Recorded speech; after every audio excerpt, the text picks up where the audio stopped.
नमस्कार दोस्तों, back to our channel. Friends, मैं सबका अपने चैनल स्टॉक्स फॉर लाइफ पे बहुत स्वागत करता हूँ। Industry fill family day film बस हो पता है, शाम को हमारी एक वीडियो आती है स्टॉक फटाफट या फिर न्यूज़ फटाफट, जहाँ पे वीडियो एक चर्चा नहीं कौन स्टॉक में क्या न्यूज़ आ रही है और क्या बेस्ट बैंक लेवल इमर्ज हो रहे हैं। इतना मैं आप सबके लिए होमवर्क करके लाता हूँ। आपसे रिक्वेस्ट है वीडियो के एंड तक बने रखें। आज के दिन बहुत बड़ी बड़ी अपडेट्स हैं। चैनल फर्स्ट टाइम होंगे सब्सक्राइब कर सकते हैं। इस तरह की क्वालिटी कंटेंट को सबसे पहले एक्सेस करने के लिए now without dealing any for time let's begin.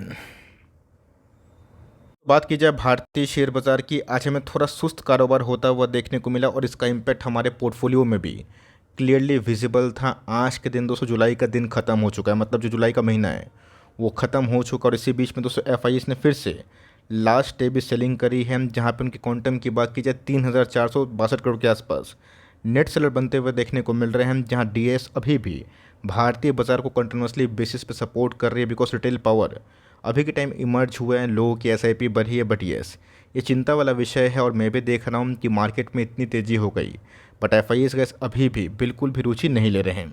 तो आज का दिन बहुत ही इंपॉर्टेंट होने वाला है, because late night US Fed के द्वारा एक बड़ी कमेंट्री हमें रेट कट या फिर कंटिन्यूसली जो रेट चल रहा है ना उसको लेके आते हुए देखने को मिल सकती है।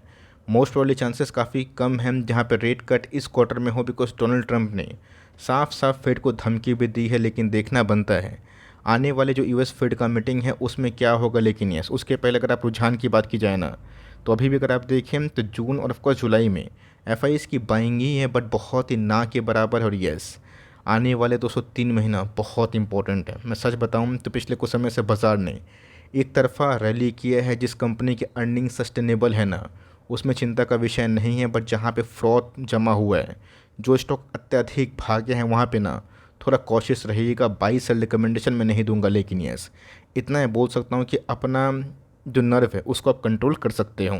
तो सबको अच्छे से पता है कि कोविड के बाद इन्फ्लेशन काफ़ी शूट अप हुआ। रीज़न क्या था? Because free money, liquid money है, काफ़ी मार्केट में दस्तक दी थी। बिकॉज 0% ब्याज दर पे यूएस फेड सबको लोन बांट रहा था। अब सिंपल सी बात है, अचानक से का इस 23 साल का जो हाई है ना वो टूटता हुआ देखने को मिला।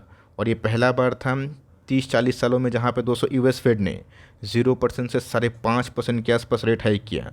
और कंसिक्यूटिव इतने कम टाइम में इतना ट्रमेंडस रेट हाइक की वजह से आप सबको अच्छे से पता है कि 2022 और 23 के मार्च तक घटनाक्रम क्या हुआ। Nasdaq, Nifty, Sensex, Dow Jones, US का बाज़ार, यूरोपियन बाज़ार सब में कोलैप्स हमें देखने को मिला। वो सेंटिमेंटल चेंजेस हमें देखने को मिले। इसके बाद पूरे बाज़ार में रिकवरी हुई। बट यूएस का फेड दोस्तों क्या डिसाइड करेगा ना, इसको लेके मेरी भी नज़र होगी, जिसको लेके हम लोग बाद में डिस्कशन ज़रूर करेंगे। लेकिन यस, इतनी चिंता या फिर इतना फिक्र मुझे कैसे अपने रिजल्ट आवर्स में भी नहीं होता था जितना यूएस फेड ने पिछले कुछ समय सस्पेंस क्रिएट कर दिया है। बीच में दोस्तों रिलैक्सो के नंबर्स आ चुके हैं। नंबर्स की बात की जाए, महा घटिया है, घटिया नहीं दोस्तों महा घटिया है। लेकिन पीछे से कमेंट्री बहुत ही इंपॉर्टेंट है। अगर आप स्टॉक मार्केट में बड़ा और लंबा प्लेयर बनना चाहते हैं ना, आपको समझना बहुत इंपॉर्टेंट है कि नंबर्स ख़राब हो रहे हैं तो उसके पीछे वजह क्या है। रमेश कुमार दुआ साहब की बात की जाए, जो चेयरमैन एमडी, उन्होंने साफ साफ बताया है कि इस बार जो इनके ख़राब नंबर्स आए हैं जनरली वीक कंज्यूमर बिहेवियर और सेंटिमेंट की वजह से ही आए हैं। जहाँ पे इलेक्शन की बात की जाए, सीवियर हीट वेव की बात की जाए, या फिर मिनी पार्ट्स की बात की जाए, जहाँ जहाँ पे लेबर इंटेंसिव माहौल है, इंडस्ट्री है, वो भी इम्पेक्टेड हुआ। जहाँ पे abnormal increase in minimum wages की बात की जाए, जो बहुत सारे गवर्नमेंट ने इम्पोज किया है कि इससे कम पैसा से आप काम नहीं करवा सकते, आपको लेबर को इतना पैसा देना पड़ेगा। तो उन्होंने कहा पास ऑन ना हायर कॉस्ट को अपने कंज्यूमर में नहीं किया। मतलब ये चाहते हैं तो प्राइस हाइक करके वो कॉस्ट को पास ऑन कर सकते थे, बट उन्होंने ऐसा नहीं किया। इनका ऐसा मानना है तो सबड्यूड इन्वायरमेंट की वजह से मार्केट में जो वीक सेंटीमेंट कंज्यूमर गुड्स पे हमें देखने को मिल रही, इसका इम्पैक्ट रिलैक्सो जैसे कंपनी को भी हुआ है, जिसकी वजह से शार्प प्रॉफिटेबिलिटी में फॉल देखने को मिला। बट यहाँ पे गैस कंपनी ने ये बोला है कि कैपेक्स वो इनकर्ड कर चुके हैं और आने वाले कल में हायर वॉल्यूम्स वो लीड कर सकते हैं। इस बार गैस हायर डिप्रिसिएशन की वजह से इनके वीक क्वार्टर हमें देखने को मिले। और इन्होंने ये भी कोशिश की है कि आने वाले कल में डिस्ट्रीब्यूटर, रिटेलर और कंज्यूमर को ऑफकोर्स एक फेवरेबल कंडीशन दिया जाए, और जहाँ पे कैसे इनके सेल्स को बढ़ाने की कोशिश कर सकते हैं। यहाँ पे तो कैसे कंपनी बोल रही है कि we are optimistic about sales growth in upcoming quarters, because monsoon की बात की जाए फेवरेबल है और बहुत सारे प्लास्टिक के चप्पल भी काफ़ी बिकते हैं इन सब दौरान में।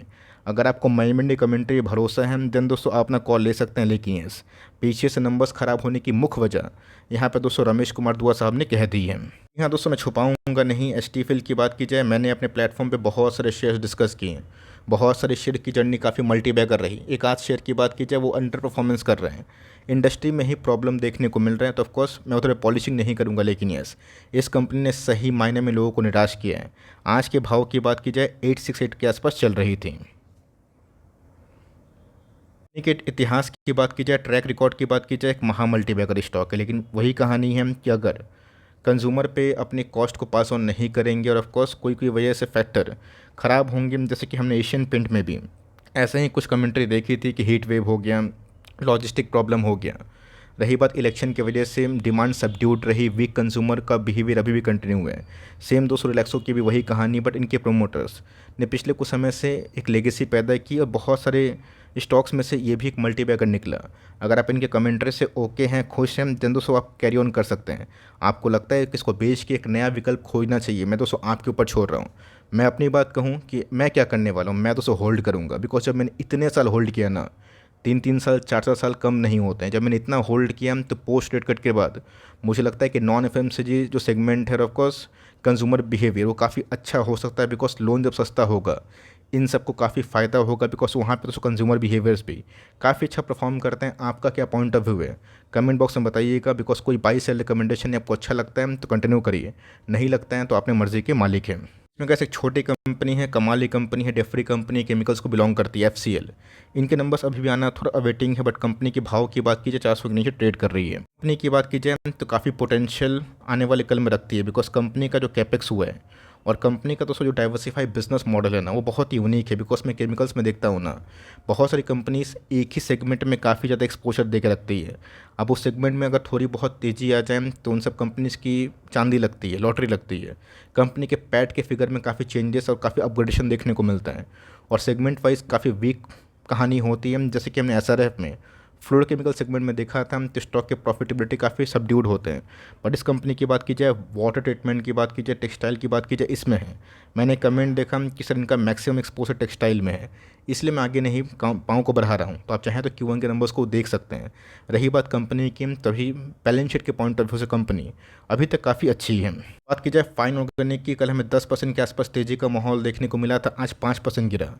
कल के दिन स्टॉक लोगों को अच्छा लग रहा था, आज ख़राब लगने लगा। लेकिन दोस्तों आप अगर उसी लोग में आते हैं जहाँ पे स्टॉक की तेज़ी से आपको अच्छा लगता है और स्टॉक की गिरावट से स्टॉक ख़राब लगने लगता है, तो दोस्तों आप स्टॉक मार्केट में बहुत कुछ सीखना बाकी रह गया है। क्योंकि शेयर बाज़ार की बात की जाए, बिना गिरावट का तेज़ी नहीं होती, और बिना तेज़ी का बात की जाए लॉन्ग टर्म में पैसे भी नहीं बनते हैं। तो जी हाँ दोस्तों, कंपनी ने इस बार मेरे हिसाब से इनलाइन नंबर्स को पेश किए हैं। ऐसा मानना है कि कंपनी का साइज़ अगर 17,000 करोड़ के आसपास है और कंपनी का पैट का figure quarterly point of view में 100 करोड़ है, मैं उसको सम्मान करूँगा, सम्मान की नज़र से देखूँगा। क्योंकि कंपनी का 4 क्वार्टर में 400 करोड़ के आसपास कमा रही है, तो प्राइस टू अर्निंग भी काफ़ी मैटर करता है। रही बात ओलियो केमिकल की, एक एवरग्रीन सेगमेंट में है, लेकिन दोस्तों इस कंपनी का एक्सपोर्ट भी ना काफ़ी ह्यूज होता है। रही बात एक्सपोर्ट में पिछले 4-6 क्वार्टर से 8 क्वार्टर से उतना बड़ी उपलब्धि नहीं मिली, बिकॉज केमिकल्स में भले ही बाउंस बैक हुआ है, बट ग्राउंड रियलिटी थोड़ी सी और भी अलग है। रेट कट से गैस आने वाले 1 साल 1.5 साल आपको होल्ड करना पड़ेगा। मैं देख रहा हूँ कि केमिकल्स के बहुत सारे स्टॉक्स काफ़ी भागे हैं, जिसको लेके हमने बहुत ही लोअर लेवल से बार बार कवर किया। ये मत सोचिएगा कि अपने पीक प्रॉफिट पे कंपनी अभी पहुँच जाएगी। जिनके प्रॉफिट पहले आना शुरू होंगे वो सब कंपनी ज़्यादा भागी है, और जिनके प्रॉफिट रेट कट पे ही डिपेंडेंट होते हैं, ग्लोबल इकोनॉमी पे डिपेंडेंट होते हैं, उसमें समय लगेगा। बट अगर आप टाइम देने के लिए ओके है ना, देन दो सबको मज़ा मिलेगा। सुख की प्राप्ति करना चाहते हैं तो दुख से होगा नहीं। रही बात इस कंपनी को हमने 4000 पे चीख चीख के कवर किया था, वहाँ से अगर इस कंपनी 50% के आसपास भागी भी, और मेरा ऐसा मानना है कि आने वाले दिनों में अगर इस कंपनी में और नरमी होगी तो of course long term point of view से आप इस कंपनी को पोर्टफोलियो में ऐड करने का प्लान अपने पॉइंट ऑफ व्यू से कर सकते हो। एफ की बात की जाए, बहुत लोग सरप्राइज हो जाएंगे कि नंबर्स तो सर बहुत ही घटिया थे। ग्रीन पैनल के नंबर्स भी काफ़ी ख़राब थे। आपने देखा कि ग्रीन पैनल के नंबर्स ख़राब होने के बावजूद भी कल 7% ऊपर भागा। वीबीएल के नंबर्स इतने सुपरहिट होने के बावजूद भी स्टॉक 7% गिरा। क्यों ऐसा होता है?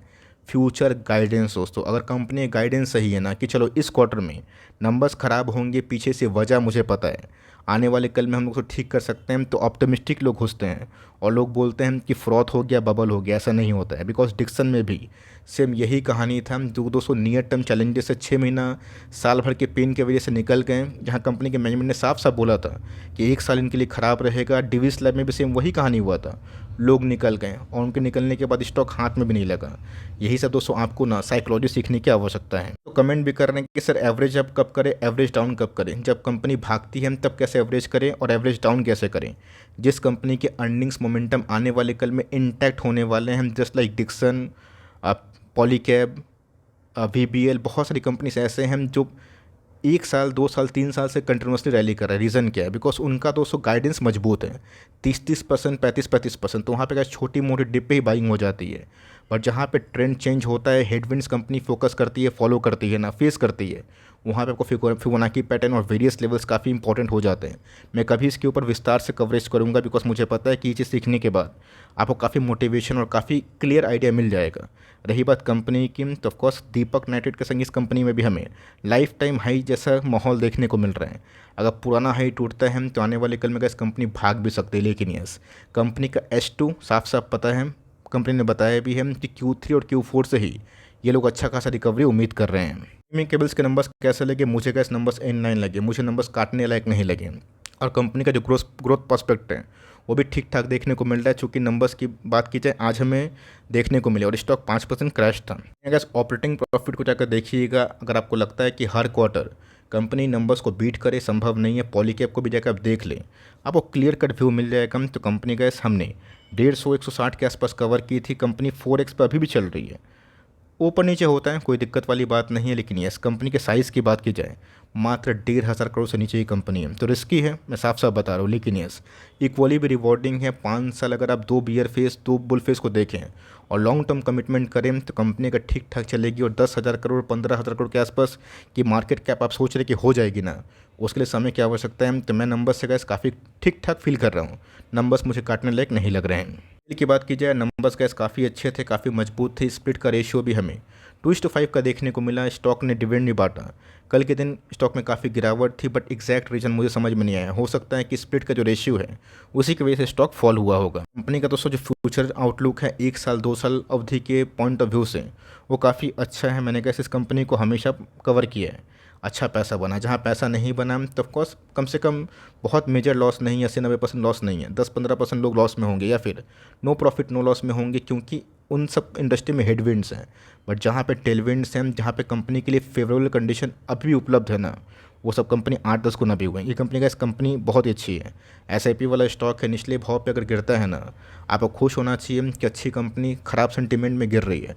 बट नंबर्स की बात की जाए, मुझे काफ़ी यूनिक लग रहा है और कंपनी को मैं आराम से होल्ड करूँगा। की बात की जाए, इनके नंबर्स कब आएंगे? तो जी हाँ, अगस्त 13 अगस्त को कंपनी फाइनली अपने Q1 के नंबर्स को पेश करेगी। लेकिन उससे पहले मैं एक ही बात जानता हूँ कि ऑटो एंसिलरी को जल्दीबाजी में ना बेचें, बिकॉज ऑटो एंसिलरी के स्टॉक्स के नंबर्स इस बार काफ़ी ब्लॉकबस्टर देखने को मिल रहे हैं। सारे के सारे ऑटो स्टॉक्स में काफ़ी तेज़ी के संग इनके ऑटो एंसिलरी पार्ट्स में भी काफ़ी तेज़ी है। जमुना ऑटो दोस्तों एक लेगार्ड कैटेगरी का स्टॉक बना हुआ था, उसमें भी फाइनली आज हमें ब्रेकआउट मिल ही गया। संवर्धना, यूनोमिंडा, टलब्रोस, जमुना ऑटो सब गैस इस पार्टी में पार्टिसिपेट कर रहे हैं। 60-70 के लेवल से गैस मैंने बहुत बार कवर किया। कंपनी 200 के लेवल पे है, देख लीजिए Q1 के नंबर्स। लेकिन होल्ड करना चाहते हैं तो कंपनी अभी भी बहुत पुराना है और ऑफकोर्स काफ़ी ट्रस्टवर्थी भी रहा है। अप्स एंड डाउन्स के बावजूद भी कंपनी ने डिविडेंड, बोनस, स्प्लिट, डीमर्जर करके लोगों को फ़ायदा ही करवाया है। कैब की बात की जाए, जो डर गया वो घर गया। पॉलीकैब में कितनी खराब न्यूज़ थी, कितनी डेंजरस न्यूज़ थी। इवन Q1 के नंबर्स के बाद लोग बोल रहे थे कि 4,000 फिर से आएगा। उनकी दोस्तों लेकिन वो सोच की बात की जाए, वो ये नहीं समझते हैं कि क्वार्टरली नंबर्स को कैसे देखा जाता है। जब नंबर्स मैंने पढ़ा भी था तभी मैंने बोल दिया था कि Q1 के नंबर्स इनके वीकेस्ट होते हैं। अगर आपको लगता है कि नंबर्स ख़राब हैं तो और भी जज करें, नंबर्स अच्छे थे उस कंपैरिजन में। और वही कहानी हुआ, नंबर्स के बाद स्टॉक तो गिरा, फिर से 7,000 के आसपास आ चुका है। कुछ सही रहा तो मेरा ऐसा मानना है दोस्तों कि जो फिगर है ना 8,000, और बेस्ट केस में गोल्डन फिगर 10,000 दूर नहीं है। और जिस दिन का इस कंपनी 8,000 के आसपास जाएगी ना, हमारे पैसे 10x होंगे। सच बोल रहा हूँ दोस्तों, बिकॉज यही सब कहानी मैंने सीखी और पढ़ी है, बताई है कि कंपाउंडिंग मशीन को फाइंड आउट करें। कभी कभी हमारे अकॉर्डिंग बाजार और स्टॉक नहीं चलते, बट जो कंपनी चल जाती है ना, वो आपके लाइफ में बहुत पैसे बनाती हैं। तो 1 लाख करोड़ के आसपास की मार्केट कैप है, और कंपनी फंडामेंटली बहुत ही स्ट्रांग है और टेक्निकली गाइस फिर से जो वीकनेस के बाद एक बाउंस बैक हो चुका है। पुराना हाई को तोड़ते ही कंपनी नया हाई के लिए रेडी होने वाली है। बात की जाए मोल्टेक पैकेजिंग की, ये भी एक शानदार कंपनी है। यस, कंपनी पिछले कुछ समय से साइडवेज पैटर्न में है, जस्ट लाइक गणेशा इक्विपमेंट जो कि हमने कवर किया था, लेकिन कंपनी फंडामेंटली काफ़ी स्ट्रांग है। रही बात इनके जो क्लाइंट हैं, इनका क्लाइंट का लिस्ट देख के आप चौंकने वाले हैं, लेकिन कंपनी में अगर आप होल्डिंग बनाए हुए हैं तो ऑफकोर्स कंटिन्यू करें। कंपनी छोटी है बट कंसोलिडेशन फेज में फंसी हुई है। इस कंपनी के जाके आप एक बार स्क्रीनर पे या फिर डिफरेंट वेबसाइट पे आप क्लाइंट पोर्टफोलियो चेक कर सकते हैं। कंपनी काफ़ी मजबूत और फंडामेंटली काफ़ी ठीक है। एक बार तो उनके क्लाइंट जो हैं उनके बिजनेस में रिकवरी होगी, इनको ऑर्डर्स काफ़ी अच्छे मिलेंगे। निशा इक्विपमेंट की बात की जाए तो जी हाँ, तो मैंने 800 के आसपास कितने बार कवर किया था, लोगों को याद भी है। मैंने बताया भी था कि कोको कोला के संग पार्टनरशिप पेट बोतल का होता हुआ देखने को मिल रहा है। इस कंपनी का सबसे बड़ा बेनिफिशियरी यही न्यूज़ है। स्टॉक वहाँ से कैसे ऑलमोस्ट 2x हो चुके हैं। बहुत लोगों को शायद याद भी होगा, कमेंट बॉक्स में पूछते थे कि सर गणेशा इक्विपमेंट ले लूँ क्या। मैंने लेने और बेचने की बात नहीं कही, मैंने दोस्तों न्यूज़ बताया, न्यूज़ का इम्पैक्ट बताया। अब जिनको उस न्यूज़ पे कन्विक्शन था उनके गैस पैसे देखते ही देखते डबल हो गए। बीच में कंपनी गिरी थी तो काफ़ी लोग नेगेटिव कमेंट्स कर रहे थे कि क्या सर कोको कोला पी के कंपनी बावरी हो गई क्या, लेकिन ऐसा कुछ हुआ नहीं।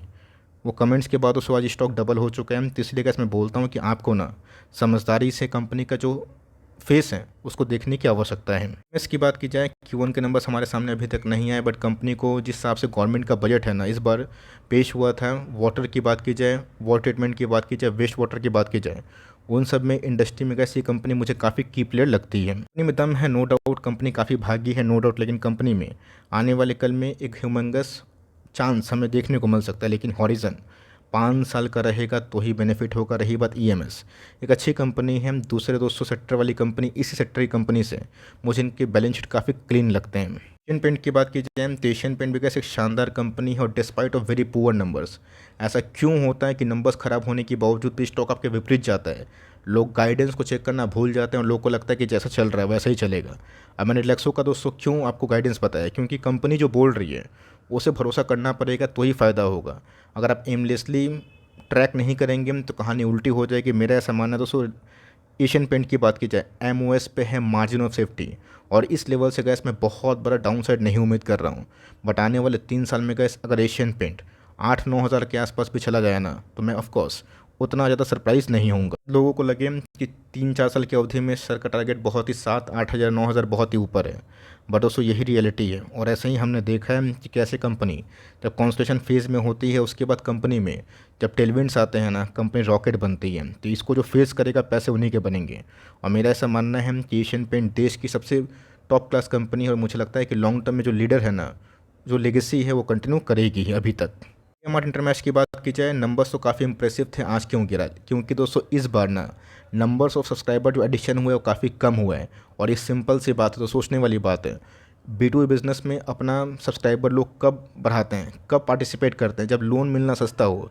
लोन मिलना इतना मुश्किल है तो ऑफकोर्स B2B बिज़नेस को ना ये साइकोलॉजिकल ख़राब फेस आप मान सकते हैं। लेकिन यस, रेट कट से कैसे इस कंपनी को लॉन्ग टर्म में काफ़ी फ़ायदा मिलने वाला है। क्या हम तो कंपनी बहुत लोगों को फंसाई भी थी, परेशान भी की थी, लेकिन कंपनी ख़राब नहीं है। कंपनी के इस बार के नंबर्स अगर आपको ओके लगते हैं दिन कंटिन्यू करने में कोई दिक्कत नहीं है। रही बात कंपनी के फंडामेंटल्स की, वो ठीक है, बट इस क्वार्टर में जो numbers of less subscriber add हुए हैं ना इसी के लिए स्टॉक में गिरावट है। बट मैंने बता दिया ना कि इतना हाई रेट रहेगा तो लोग बिज़नेस में लोन लेने से कतराएंगे और बिज़नेस में लोन वो लेंगे ही नहीं, तो प्लेटफॉर्म कहाँ से खोजेंगे? ये गैस आपके ऊपर डिपेंड करता है। और की बात की जाए फंडामेंटली दोस्तों बहुत ही कम समय में कंपनी ने काफ़ी एक्सपेंड किया और 2020 के बाद कंपनी के फंडामेंटल्स में एकदम वी शेप रिकवरी दिखाई दी है। कंपनी को टाटा मोटर्स को मैंने जो बात बताई है कि 12 से 18 महीना कोई भी लेवल्स में ऐड करे और 5 साल के लिए छोड़ दें, कंपनी रिवॉर्डिंग बनेगी और बन भी सकती है। टाटा मोटर्स ने वो काम किया और टाटा पावर भी गैस एक नया ऑल टाइम हाई के लिए रेडी हो चुकी है। पाइप एंड फिटिंग की बात की जाए तो जी है गैस कंपनी के नंबर्स कल के दिन शेड्यूल है, बट नंबर से कुछ बड़ा एक्सपेक्टेशन मत करिएगा बिकॉज Q1 इनके लिए सीजनली सबसे खराब और वीकेस्ट नंबर्स होते हैं। मे भी आप नंबर देखें, नंबर्स काफ़ी ख़राब लगे, आपको लगेगा कि कंपनी एकदम भंगार हो चुकी है, लेकिन दोस्तों Q1 के नंबर्स ना इनके लिए हमेशा ख़राब रहते हैं, या फिर कोई प्लास्टिक पाइप कंपनी को लेके आप जाके इनके वेरीफाई कर सकते हैं। तो नंबर से गैस मैं इस बार बहुत एक्सपेक्टेशन नहीं कर रहा हूँ, लेकिन गाइडेंस और कमेंट्री जो होगी ना उसको लेके मैं ऑफकोर्स वेट करूँगा। बस लाइटनिंग की बात की जाए, बहुत लोग कमेंट कर रहे हैं कि सर क्यों कर रहे हैं, क्यों नहीं गिरेगा, स्टॉक भागेगा तो गिरेगा भी। कहाँ तक आ सकता है, 108 और 82। 108 की बात की जाए फिबोनाची का 50%, और 82 की बात की जाए 61.8%। रही बात कंपनी के नंबर्स कब आएंगे, 2 अगस्त का शेड्यूल है। कंपनी भागती है तो गिरती भी है, गिर के भागती भी है, डिपेंड करता है कि नंबर्स कैसे होंगे। कंपनी का साइज़ अगर आप देखें 700 करोड़ के आसपास की मार्केट कैप है, मैंने 140 के आसपास कवर किया था, वहाँ से कंपनी गिरी है। बट हमें फोकस करना है कि कंपनी में नंबर्स कैसे आ रहे हैं। हो सकता है कि बहुत लोगों को लगता होगा कि इस क्वार्टर में नंबर्स वीक होंगे, इसलिए पहले से निकल जा रहे होंगे, बट कंपनी ख़राब नहीं है। कंपनी के वैल्यूएशन के पॉइंट ऑफ व्यू की बात की जाए और कंपनी का फाइनेंशियल देखा जाए तो कंपनी का इनलाइन फाइनेंशियल के संग काफ़ी स्ट्रॉन्ग बैलेंस शीट है। देखना बनता है कि 2 अगस्त को कंपनी फाइनली अपने नंबर्स को कैसे पेश करती है। रही बात कंपनी के साइज़ की, काफ़ी छोटी है तो रिस्की होगी, मैं लिखना चाहता हूँ दोस्तों। बिकॉज आप सोचते हैं कि माइक्रो कैप में आप इन्वेस्ट करके 50 गुना कमा लेंगे, 20 गुना कमा लेंगे, और आधा आप देख ही नहीं सकेंगे, तो चीज़ सही नहीं है। देखते हैं कि 2 अगस्त को नंबर्स कैसे आ रहे हैं। बट यस, मैंने कहा जो लेवल्स वो लिख दिया, और ये लेवल्स कहाँ से लिखा है, as per the Fibonacci patterns. आप चाहें तो इसका हेल्प ले सकते हैं। वीडियो अच्छी लगी तो प्लीज़ लाइक करिएगा, चैनल फर्स्ट टाइम होंगे सब्सक्राइब करके बेल आइकन को प्रेस करना भी ना भूलिएगा। दोस्तों मिलते हैं जल्दी ही, तब तक के लिए bye. Thanks for listening friends, God bless you all.